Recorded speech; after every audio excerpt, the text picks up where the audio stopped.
With next generation just around the corner, guys, we get some pricing from Xbox, and Sony's up next. I'm breaking down my thoughts on what's happening this holiday season in the so-called console wars, guys. So stay locked in. I'm your host, James, aka J Rock the House. Hit the music. It's rundown time.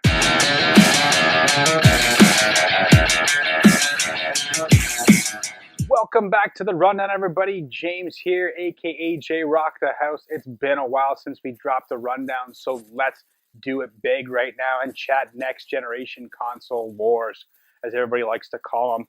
I wouldn't call it console wars. I would call it a business war because Microsoft and Sony are big businesses, and they've got some products out, and they're battling for it. They battle for that money. That's what makes the world go round.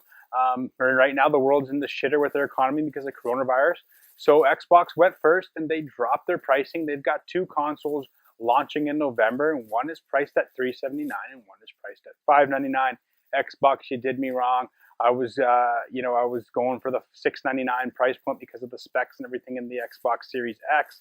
But you guys have come in at a beautiful price, especially with what's going on in the world, like I said, and now offering consumers the option of a $379 console or a $599 console is huge, and that's in Canadian dollars. That is very huge, guys. So $299 in the US for the Series S and $499 for the X. So now consumers and parents, most importantly, will have that option of upgrading their kids' consoles to the S at the smaller price point, and that is very smart, especially how Sony has always kind of killed Microsoft in terms of like pricing, for example, and also with the offerings of games and things like that. But you know what? Times are changing. It's 2020, and a lot of people are going subscription based. Whether it's gaming or Netflix and Hulu and whatever everybody has, Crave and all that stuff in Canada.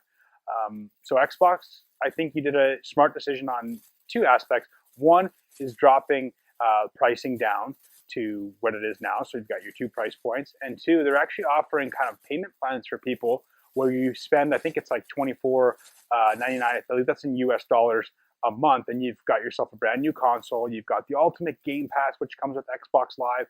Xbox Game Pass is in there, and now EA Play is going to be all rolled into one big bundle. So you have a lot of games, offered to you for that low price point of a monthly payment plus the console, which is pretty cool. So Xbox, I gotta, clap for you on that one. Very smart business move, offering two consoles and offering that sort of payment plan. So we'll see how you guys do when you battle up against Sony, the powerhouse, right? So everybody, Sony. It's all about the games, everybody, the console wars, and people are like, oh, it's not a console war. Love everybody. You know what? I'm going to call bullshit on that because every gamer has a preferred console. I own a Nintendo, I own an Xbox, and I own a PS4 as well. And personally, I prefer the Xbox, and I play a lot of Nintendo.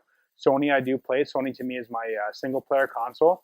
And, a lot of people will tell you I love everything. I give it all equal. I'm going to call bullshit on that again, too.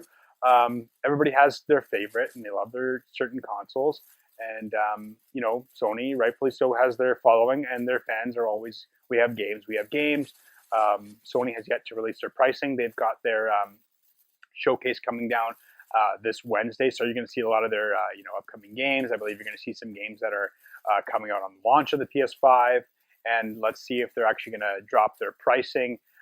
So they've got their two consoles, digital only, and then obviously the regular version with the disc drive. I'm still going with a very high price point with Sony this year for $699 on that regular console, and I'm going to say $549, which is in Canadian for the digital only. So we will see. $549. I'm saying maybe even $599. We don't know. What if they even go higher and you're looking at like $749, something crazy? We don't know. I don't think that will happen because it'll be very stupid on Sony's part, especially from a business standpoint. But you know what? We don't know. We will see. Hopefully Wednesday they drop that for fans. Aside from just the two different consoles, we don't really know much of what's happening with the PS5. Are they going to do a bundle kind of with how Xbox was doing with the Ultimate Game Pass, but offer you PS Now and PS Plus and all that, or throw a game in with their bundles? Who knows? Maybe an extra controller or something. I have no idea. It's going to be very interesting to see how many consoles will actually be available. Will people be able to just walk in off the streets and get a brand new Xbox or a brand new PS5? Probably not, because of what's going on with coronavirus and all that stuff like that.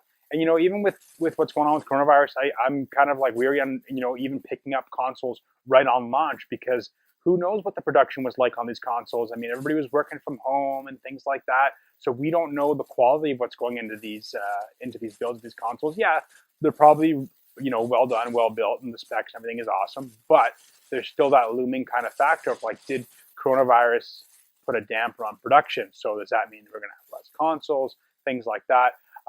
Time will tell. Wednesday, Sony showcase. Xbox has already showed their hand. I don't know what Nintendo's doing right now. They've got that new Mario game coming out near the, actually this weekend, next week, sorry. And so that's huge, very fantastic game. I'm still waiting for my N64 online, which would be sweet. I would give you $100 right now, Nintendo. You know what? But their console's doing well. The Switch is doing well. There's rumors of a Switch Pro, maybe even a 4K Pro or something, whatever they're going to do, which would be pretty sweet.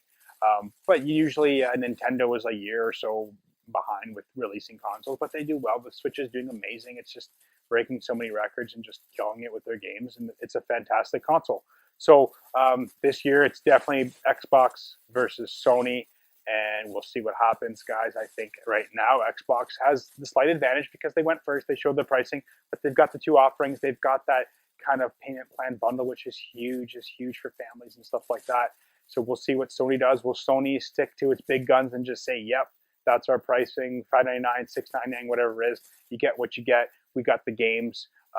I still think that, over time, Sony will slowly kind of not fade out completely, but they will become, lesser of a powerhouse with Xbox and their Xbox Game Pass offering, then their Project X Cloud, then you've got the Stadia going, because everybody now, it's all about, digital subscriptions and stuff like that. You've got your Netflix, you've got your Crave, Spotify Music, all this stuff. So people, it's 2020, and now everything's going, subscription based. So who's leading right now? Nobody knows, right? You got Xbox, they got the Game Pass that's doing very well with its monthly subscription to that.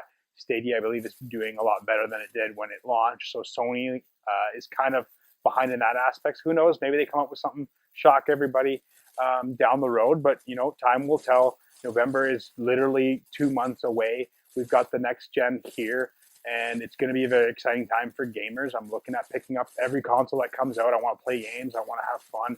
I want to look at the amazing new graphics and what these developers can do with these specs on these consoles, and we'll see. So with that being said, guys, that's my opinion on what's happening with next generation. Take it like you want it.